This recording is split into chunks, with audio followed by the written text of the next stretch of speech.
Bonjour à tous, on continue le cours sur les espaces vectoriels et les sous-espaces vectoriels. Donc on s'était arrêté à la définition de sous-espaces vectoriels et de combinaisons linéaires avec des exemples. Et ici on va voir des opérations sur les sous-espaces vectoriels. On va commencer par une notion, la notion de sous-espace vectoriel engendré. Si je reprends un exemple qu'on avait vu précédemment, donc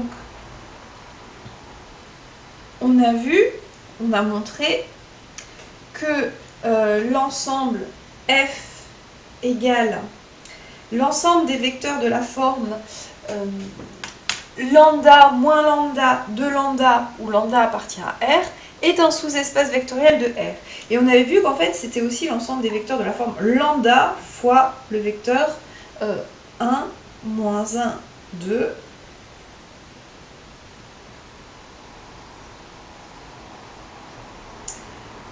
On a montré que c'était un sous-espace vectoriel de R3. Et ça, en fait, c'est la droite engendrée par le vecteur 1, moins 1, 2. Et c'est aussi, si vous vous souvenez de la notion de combinaison linéaire, c'est en fait ça, c'est la combinaison linéaire portée par uniquement le vecteur 1, moins 1, 2. Et on va donner un nom à ça, l'ensemble des vecteurs collinaires à 1, moins 1, 2. On va le noter. Donc je préciserai la définition dans la suite. Là pour l'instant c'est juste pour introduire ma notion. On va le noter vect. Vect, ce sera pour sous-espace vectoriel engendré, qui est la notion que je vais détailler dans la suite. On va le noter vect de 1, moins 1, 2. Autre exemple, donc je peux mettre exemple au pluriel, est un sous-espace vectoriel de R3. On va mettre 2 points, on le note.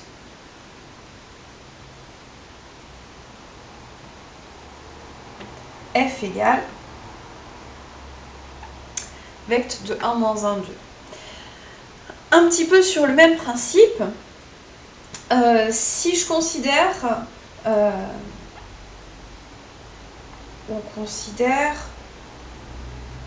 par exemple, G, un autre sous-ensemble, l'ensemble des vecteurs de la forme lambda fois 1, moins 1, 2, plus mu fois un autre vecteur, par exemple 0, 0, 1, où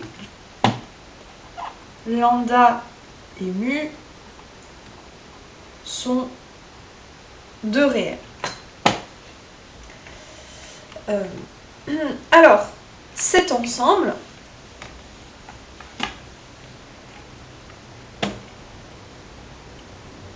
c'est donc l'ensemble des vecteurs qui s'écrivent comme lambda fois ce vecteur-là, plus mu fois ce vecteur-là. Avec la notion qu'on a vue dans le cours précédent, ça c'est ce qu'on appelle une combinaison linéaire des vecteurs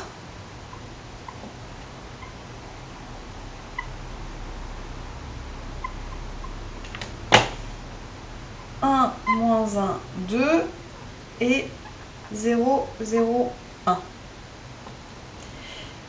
Cet ensemble-là, dans la suite, on va le noter, vous pouvez deviner, vect pour sous-espace vectoriel engendré par vect de 1, moins 1, 2 et 0, 0, 1. 2 points. On va noter du coup G égale vect.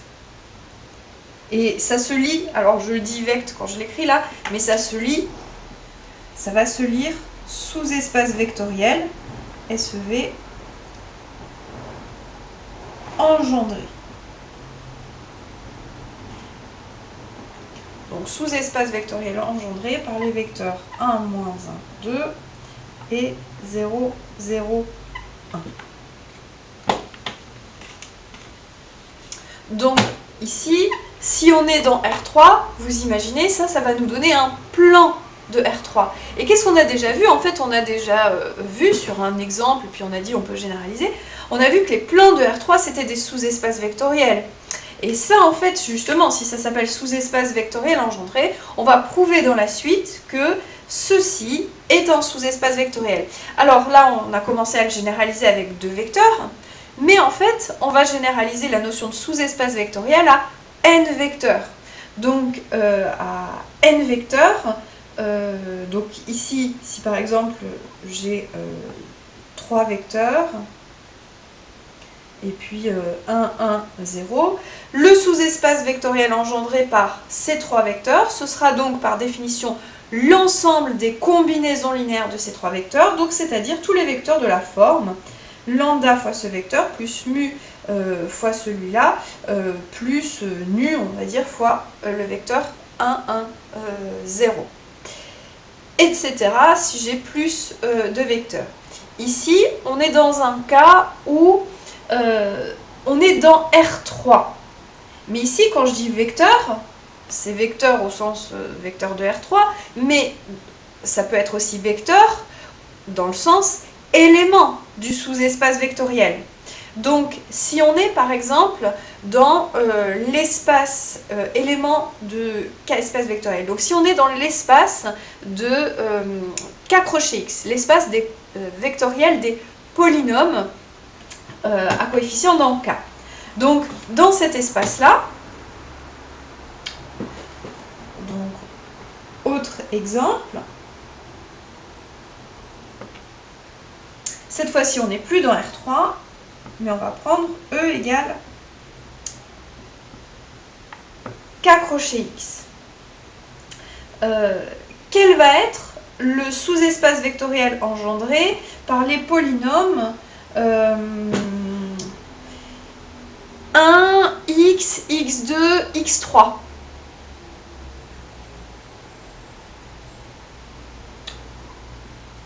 On va voir que, du coup, le sous-espace vectoriel engendré par 1, x, x2, x3. Donc là, ce sont des vecteurs au sens élément du sous-espace vectoriel K crochet X. Ça, donc par définition, on a dit, c'est l'ensemble des combinaisons linéaires de ces éléments. Donc c'est-à-dire, c'est l'ensemble des polynômes qui s'écrivent comme une constante fois 1, donc A0, plus une autre constante fois grand X, plus une autre constante fois x carré, plus une autre constante fois x au cube. Ou ici, A0, A1, A2, A3 sont des éléments de... Donc si je suis dans K crochet X, sont des éléments de K. On va voir que... Donc ça, c'est cet ensemble-là. Et qu'est-ce que vous remarquez ici? L'ensemble des... le sous-espace vectoriel engendré par 1x, x carré, x3, ce sont tous les polynômes de cette forme-là, c'est-à-dire les polynômes de degré inférieur ou égal à 3, qu'on note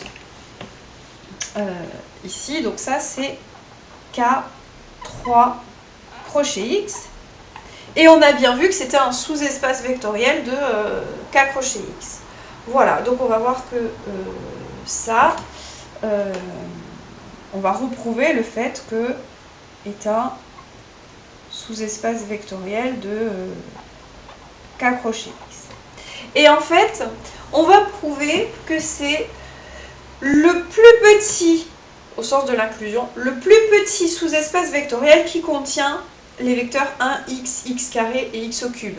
Parce que si on a un sous-espace vectoriel qui contient 1x, x carré, x au cube, comme un sous-espace vectoriel c'est quelque chose qui est stable par combinaison linéaire, forcément ça doit contenir tous ces éléments-là. Donc voilà, la définition de sous-espace vectoriel engendré, c'est l'ensemble des combinaisons linéaires des vecteurs qui sont là, et c'est aussi le plus petit sous-espace vectoriel, plus petit au sens de l'inclusion, qui contient les vecteurs qui sont là. Donc maintenant, on peut écrire la proposition définition générale. Donc je me place comme j'avais écrit au début, j'ai oublié de le commenter, mais grand E c'était dans toute la suite un K espace vectoriel. Et on va prendre soit donc x1 jusqu'à xn des éléments de E.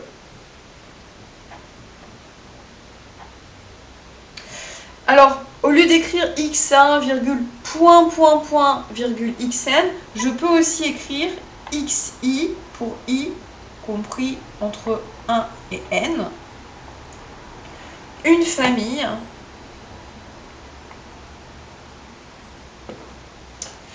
de n éléments, de n vecteurs de grand E.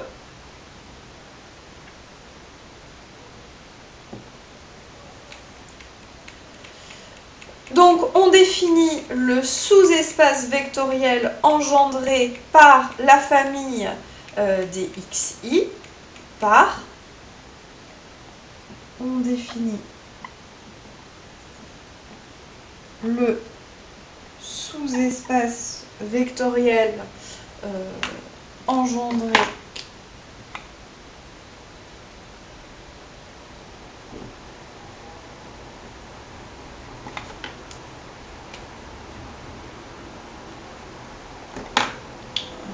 par la famille xi comme, donc on va le noter vect de xi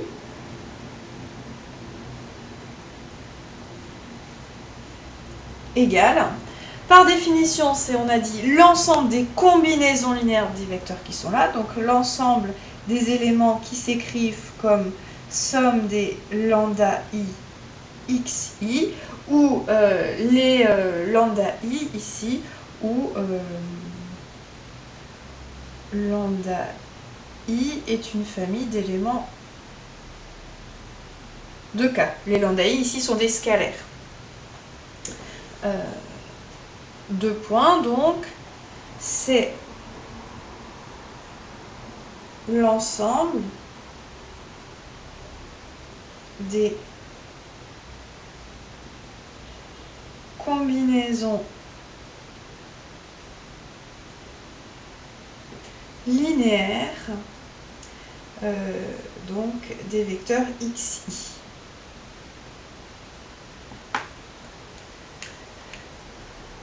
Ça, c'est la définition. Et j'ai écrit proposition, définition, parce que proposition, on va montrer que c'est également le plus petit sous-espace vectoriel qui contient les xi. Alors,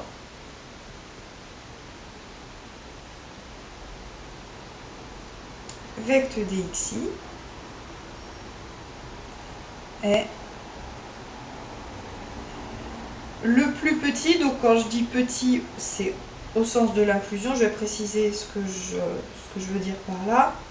Au sens de l'inclusion. Je le préciserai donc dans la preuve. Sous-espace vectoriel contenant la famille xi. Contenant tous les vecteurs x1, xn. Alors, donc je vais prouver cette partie-là. J'ai plusieurs choses à montrer. J'ai déjà à montrer le fait qu'il s'agit bien d'un sous-espace vectoriel. Ensuite, je dois aussi montrer qu'il contient la famille xi et qu'en plus, c'est le plus petit des sous-espaces vectoriels contenant xi. Donc, j'ai trois choses, on va dire, à montrer. Première étape,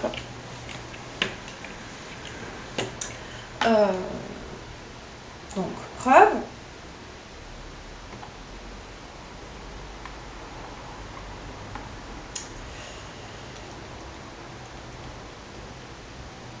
Montrons déjà que c'est un sous-espace vectoriel.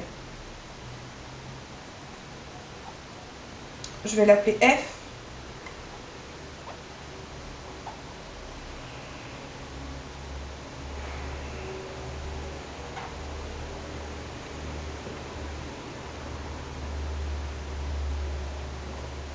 Alors, je vais aller assez rapidement, parce que je l'ai déjà prouvé à l'oral en fait. pour montrer que c'est un sous-espace vectoriel, déjà, est-ce que l'élément neutre, est-ce qu'il est non vide, est-ce que l'élément neutre 0, indice grand E, appartient à grand F. Les combinaisons linéaires, bah, si je prends tous les lambda i égaux à 0, bah, ça me donne le vecteur nul. Donc, oui, est un sous-espace vectoriel de E. Donc, premier point, on a 0 qui est égal à somme des... Et je remplace tous les lambda i par 0.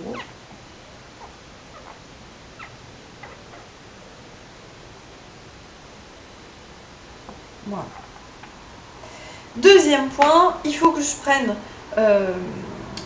deux éléments de cet ensemble et que je forme une combinaison linéaire de ces éléments et que je vérifie que ça reste dans F. Alors, une combinaison linéaire, deux combinaisons linéaires, bah en fait ça reste elle-même une combinaison linéaire, donc c'est évident, on peut le rédiger, soit, donc je vais les appeler X et Y, deux éléments de F, et je vais les noter du coup ici alpha et bêta, deux scalaires.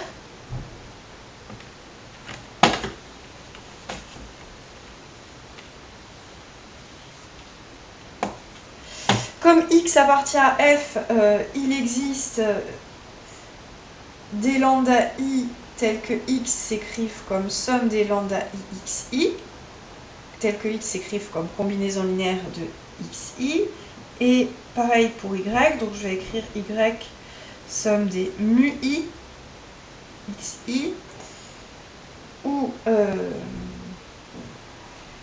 lambda 1, lambda n, mu 1 jusqu'à mu n sont tous donc des scalaires, des éléments de K. Alors, on a lambda x plus mu y égale à lambda fois tout ça plus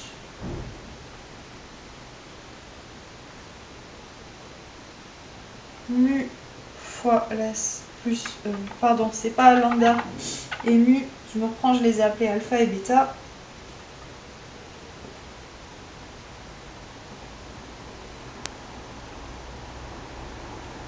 Voilà. Et ça, il faut vérifier que ça s'écrit bien comme somme de une constante fois xi.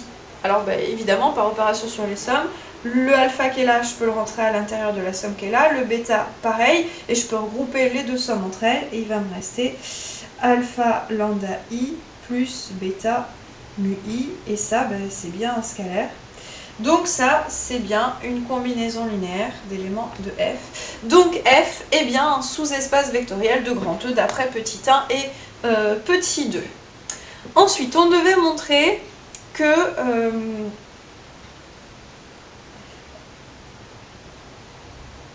F contient tous les xi. C'est évident que chaque élément xi peut s'écrire comme combinaison linéaire des autres xi avec un 1 devant le xi en question et des 0 partout ailleurs. Donc on peut le rédiger aussi comme ça. On a deux points. Pour que vous voyez bien, je vais le faire sur x1. x1 égale 1 fois x1 plus 0 fois x2 plus point point point plus 0 fois xn qui appartient à f. Et puis les autres, donc ça c'est donc une combinaison linéaire des éléments xi. Et puis les autres c'est pareil. Et plus généralement,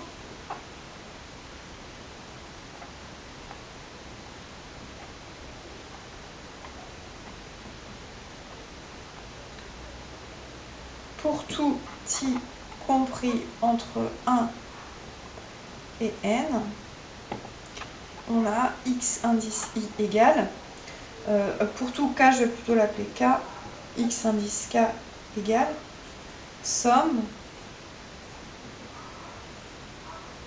Et ici, ce que je veux dire, c'est qu'en fait, j'ai un 1 dès que I est égal à K, et un 0 dès que I est différent de K. Et ça, on avait vu une notation donc, qui était le symbole de Kronecker. Delta indice I, virgule K. Donc, je le dis à l'oral, mais je ne vais pas le réécrire. Ceci vaut 1 si I égale à K et vaut 0 si I est différent de K. Ce qui permet de généraliser ça. Et donc ça appartient à F. Donc, F contient tous les éléments x1 jusqu'à xn.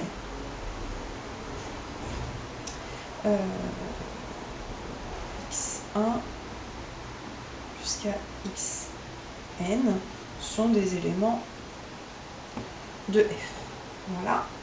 Et il nous restait, dernier point à montrer, il nous restait à montrer que F est le plus petit au sens de l'inclusion sous-espace vectoriel qui contient la famille x1, xn.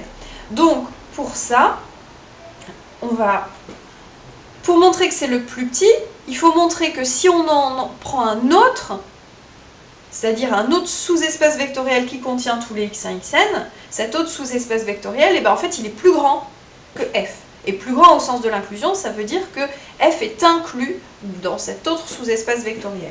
Donc, montrons que F est le plus petit.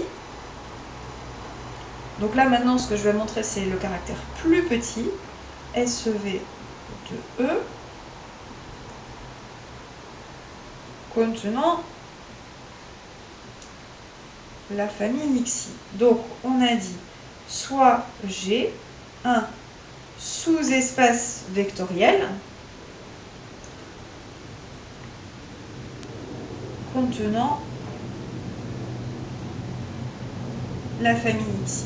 Donc, comme G est un sous-espace vectoriel et qui contient tous les xi, un sous-espace vectoriel, par définition, c'est stable par combinaison linéaire. Donc, il doit aussi contenir toutes les combinaisons linéaires des xi. Donc, G, il doit contenir F. Donc, F, il est bien plus petit que G. Plus petit au sens de l'inclusion. Comme G est un sous-espace vectoriel et que G contient x1, xn, il contient toutes les combinaisons linéaires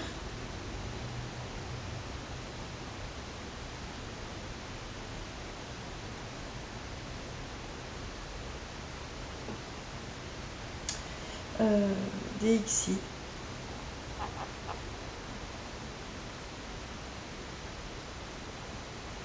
C'est-à-dire F est inclus dans G. Donc F, c'est bien le plus petit. Et donc, on a prouvé la proposition.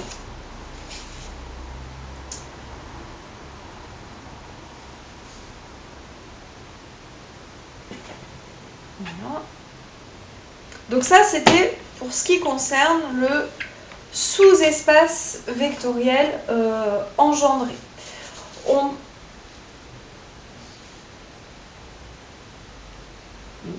peut mettre une remarque.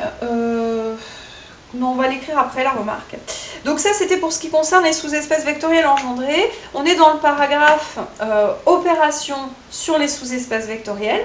Donc maintenant, on va prendre deux sous-espaces vectoriels grand F et grand G et voir quelles opérations on peut faire entre eux pour que ça donne encore un sous-espace vectoriel. Autrement dit, si je prends l'intersection, par exemple, c'est une opération de prendre l'intersection de deux sous-ensembles, est-ce que ça reste un sous-espace vectoriel? Si je prends l'union de deux ensembles, est-ce que ça reste de deux sous-espaces vectoriels? Est-ce que ça reste un sous-espace vectoriel?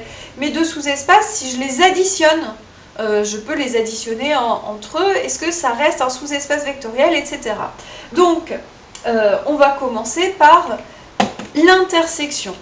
Et on va voir que si je prends l'intersection de deux sous-espaces vectoriels, eh bien, ça reste un sous-espace vectoriel. Donc, petit b,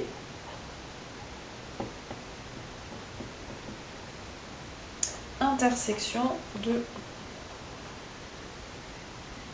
sous-espace vectoriel. Alors, proposition. soit F et G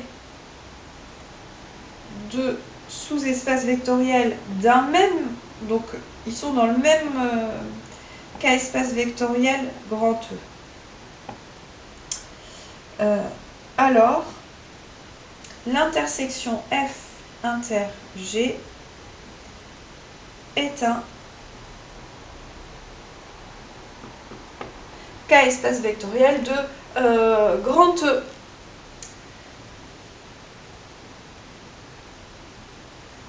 Preuve. Alors, cette question-là est une question qui sera au programme de colle. Donc, la preuve sera au programme de colle. Je vous encourage, avant de regarder la suite, de mettre pause à la vidéo et de voir si vous êtes capable de le prouver par vous-même. Normalement, si vous avez bien compris la définition de sous-espace vectoriel, ici c'était sous-espace vectoriel de grand E. Si vous avez bien compris la définition de sous-espace vectoriel et que vous avez bien fait quelques petits exercices, quelques petits exemples, vous êtes tout à fait capable de faire la preuve par vous-même. Donc je vais la corriger maintenant. Pour montrer que F inter G est un sous-espace vectoriel de grand E, je commence par vérifier est-ce que l'élément neutre est dans F inter G. Alors par hypothèse, F et G étaient deux sous-espaces vectoriels de E. Donc par hypothèse, l'élément neutre est dans F et il est aussi dans G. Du coup, s'il est dans F et dans G, il est dans F inter G. Je rappelle que l'intersection F inter G, c'est l'ensemble des éléments qui sont à la fois dans F et dans G. Donc, petit 1, on a qui est dans 0 qui est dans F et 0 qui est dans G, parce que ce sont des sous-espaces vectoriels. Donc 0 appartient à F. L'élément neutre appartient à F inter G. Et petit 2, pour montrer qu'on a un sous-espace vectoriel, on fait comme d'habitude. C'est-à-dire, ici, je vais prendre deux éléments dans l'espace que je souhaite montrer qu'un sous-espace vectoriel. Donc ici, je vais prendre X et Y, qui sont tous les deux dans F inter G. Et je prends deux constantes, lambda et mu. Et la question, c'est est-ce que lambda x plus mu y est dans F inter G? Autrement dit, est-ce qu'il est dans F et dans G? Ça, par définition, le x, c'était un élément qui était à la fois dans F et dans G. Donc, autrement dit, il appartient à F. Le y, pareil, il appartient à F. Et donc, comme F est stable par combinaison linéaire, tout ça, ça appartient à F.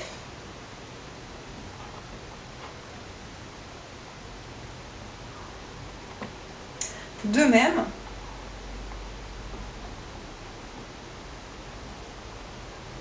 lambda x plus mu y appartient à G, car G est un sous-espace vectoriel et que le x et le y, pardon là c'est juste le y, sont des éléments de G.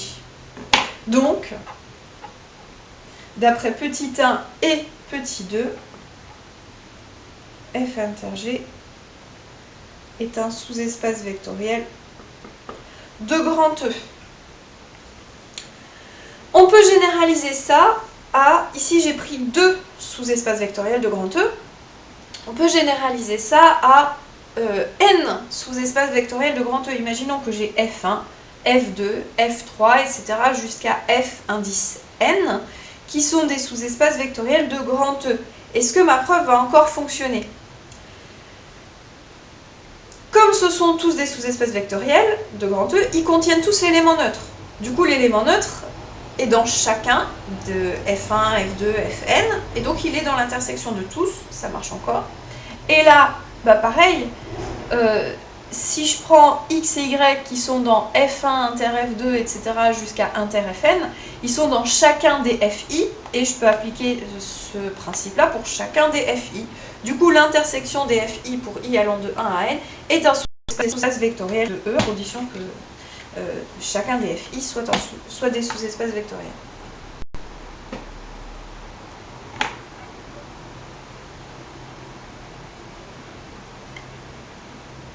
Donc, généralisation, soit F1, F2, etc., Fn des sous-espaces vectoriels de grand E.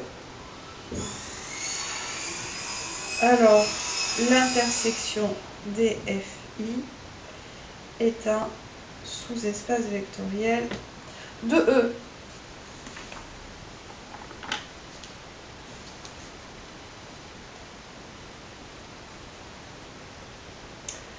Alors, j'ai une remarque concernant le sous-espace vectoriel engendré.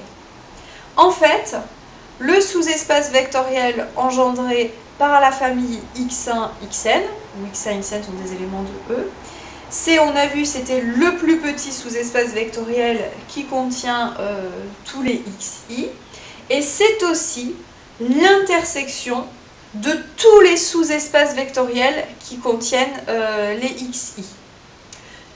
Sauf que l'intersection ici, c'est une intersection finie, et quand je dis l'intersection de tous les sous-espaces vectoriels qui contiennent les xi, j'ai pas forcément une intersection finie, mais la preuve marche de la même façon. Donc on peut le mettre en remarque, ou là je l'ai juste dit à l'oral mais je ne vais pas l'écrire. Si vous voulez l'écrire, vous pouvez mettre remarque.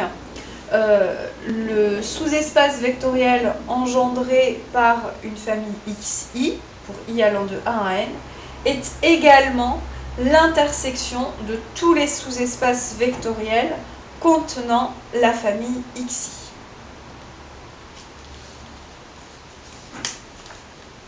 Alors ça, c'était pour l'intersection. Qu'est-ce que vous pensez de l'union de deux sous-espaces vectoriels? Est-ce que ça marche encore pour l'union de deux sous-espaces vectoriels? Alors si j'essaie de prendre un petit peu, d'appliquer la preuve précédente, 0, il va être à la fois dans F et dans G, donc il va bien être dans l'union, donc là pas de problème. Maintenant, si je prends deux éléments X et Y qui sont dans F union G, là, lambda X plus mu Y, on est embêté, peut-être que le X, donc l'union, ça veut dire que le X, il appartient soit à F, soit à G, et pareil pour Y. Mais il se pourrait que le X ici, il appartienne à F, mais pas à G, et que le Y qui est ici, ben, il appartienne à G, mais pas à F. Et à ce moment-là, ben, on voit qu'on n'arrive pas à conclure pour dire que ça appartient à F union G. Et effectivement, c'est normal qu'on n'arrive pas à conclure, ça ne fonctionne pas. Donc, attention, on va mettre en remarque, attention, ça ne marche pas, et on va donner un contre-exemple tout de suite. Attention, l'union de deux sous-espaces vectoriels n'est a priori pas un sous-espace vectoriel. En fait, vous avez un exercice sur la fiche de TD qui montre que c'est un sous-espace vectoriel si et seulement si l'un des deux est inclus dans l'autre. En fait. Mais à partir du moment où il y a un élément qui est dans F et pas dans G, ou un élément qui est dans G et pas dans F, c'est fichu. À partir du moment où il y a... alors,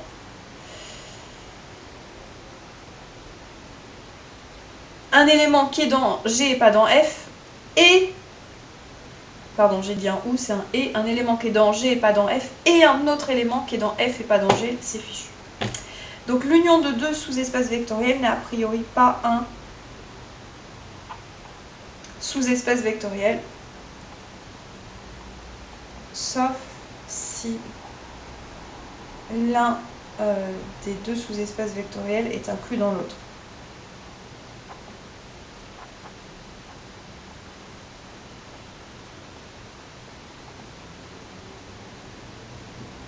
Et sinon, ça ne marche pas. Donc, contre-exemple.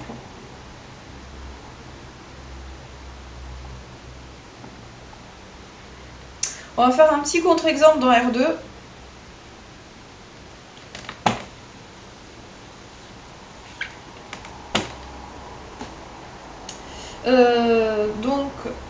Je vais prendre un vecteur ici. Un vecteur x de R2. Et pour f, la droite engendrée par x, donc ici, là, c'est 0, indice R2, donc c'est l'élément neutre.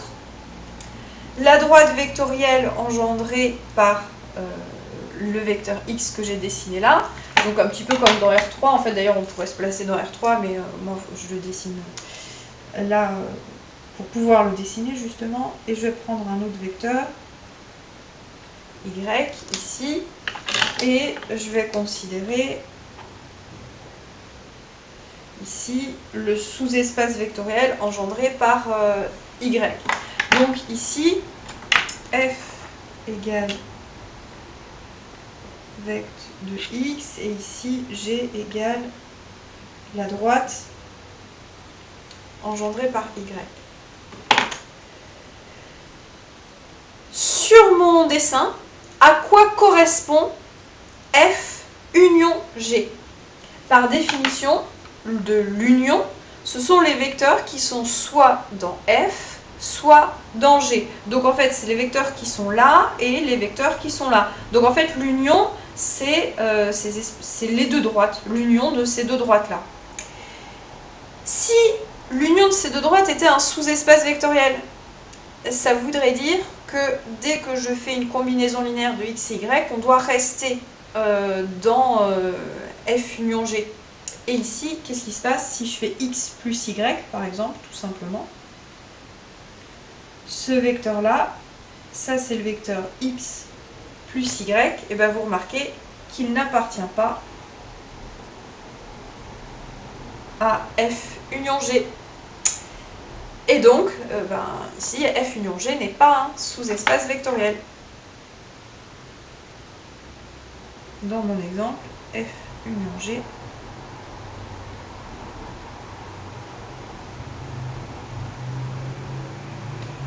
n'est pas un sous-espace vectoriel. Alors, comme opération sur f et g, on a l'intersection, l'union, on a dit l'union, ça ne marche pas. On pourrait aussi penser au complémentaire, E privé de f. Est-ce que vous pensez que E privé de f est un sous-espace vectoriel? Sur le dessin, vous pouvez imaginer, si je prends E et f, ici E privé de f, c'est tout sauf la droite qui se trouve là. Et qu'est-ce qu'on voit bien sur le dessin? Si j'exclus la droite qui se trouve là, eh bien j'exclus 0. Et tout sous-espace vectoriel doit contenir 0. Donc à partir du moment où je considère E privé de f, c'est forcément un ensemble qui ne contient pas 0. Ça ne peut pas être un sous-espace vectoriel. Donc autre remarque, attention, le complémentaire d'un sous-espace vectoriel n'est jamais, là pour le coup c'est jamais un sous-espace vectoriel. Et faites bien attention à ça parce que dans la suite du cours, on va avoir une notion qui s'appelle la notion de supplémentaire. Donc il ne faudra pas confondre complémentaire et supplémentaire parce que complémentaire, justement, ce n'est jamais un sous-espace vectoriel. Donc attention. Autre remarque.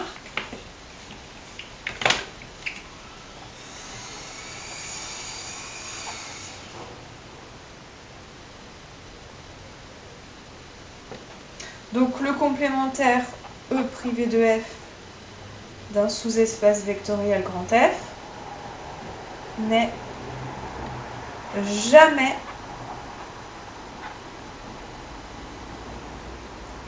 un sous-espace vectoriel, entre parenthèses. Il ne contient pas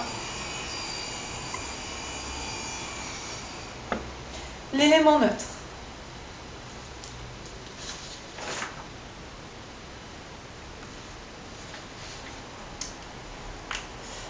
Voilà. Qu'est-ce qu'on peut faire comme autre opération sur les sous-espaces vectoriels? Eh bien, en fait, on peut les additionner. F plus G, par définition, ce sera l'ensemble des éléments de la forme X plus Y, où X est dans F et Y est dans G. Et si je fais ça, eh bien, en fait, les sous-espaces vectoriels, ça se comporte bien avec l'addition. Donc ça va rester un sous-espace vectoriel. Donc, dernier paragraphe du petit 3, petit c, somme de sous-espaces vectoriels. Somme de deux sous-espaces vectoriels. Donc, proposition.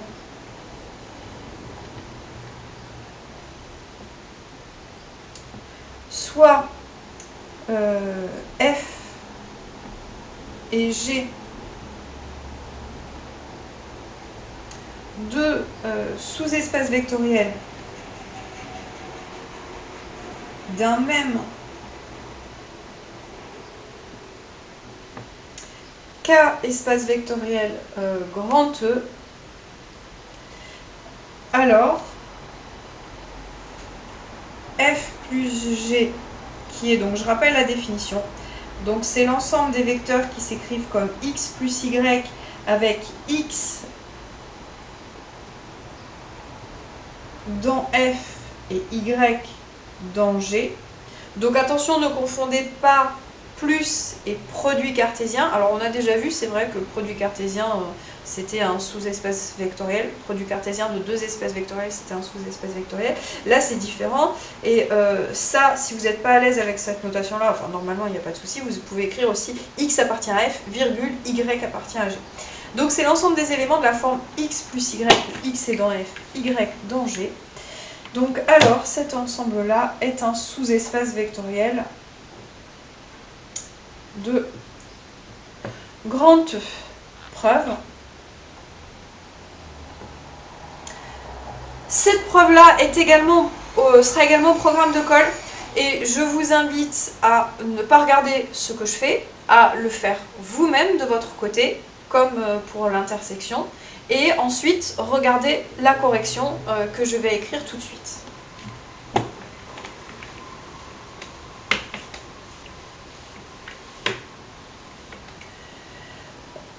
Donc, déjà, il faut commencer par l'élément neutre de E.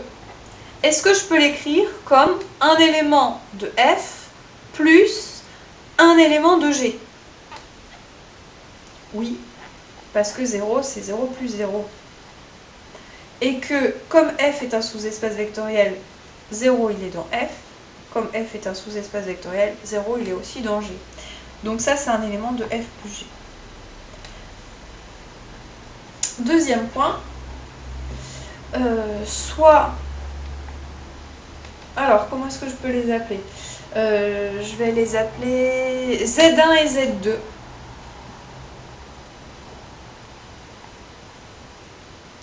Deux éléments de F plus G et lambda et mu de scalaire. Donc je traduis le fait que Z1 est un élément de F plus G. Du coup, il peut s'écrire comme X1 plus Y1, où X1 est dans F, Y1 est dans G. Et pareil pour Z2. Alors, il existe donc X1. Alors ces deux-là, X1 et X2, ils sont dans F. Et ceux que je vais appeler Y1, Y2, ils sont dans G. Tel que, du coup, Z1, je l'écris comme X1 plus Y1 et Z2, je l'écris comme X2 plus Y2. Et donc la question qu'on se pose, c'est est-ce que le vecteur lambda Z1 plus mu Z2 est bien dans F plus G? Donc on a lambda Z1 plus mu Z2 qui est égal à lambda, je remplace, lambda x1 plus y1 plus mu x2 plus y2. Est-ce que ça, c'est bien somme d'un élément de f plus un élément de g? Oui, à condition de regrouper les x1 et y2 ensemble. Donc c'est lambda x1 plus mu x2 plus lambda y1 plus mu y2. Et comme x1 et x2 sont des éléments de f, tout ça, c'est un élément de f, car f est un sous-espace vectoriel. Donc si je prends deux de ces éléments et que je fais une combinaison linéaire, ça reste un sous-espace vectoriel.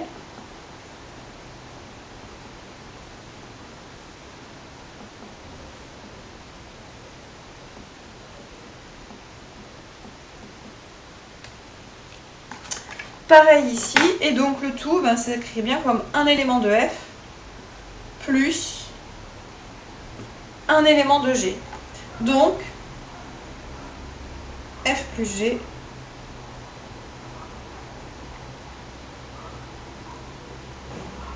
est un sous-espace vectoriel de grand E. Voilà ce qui conclut le paragraphe sur les opérations sur les sous-espaces vectoriels.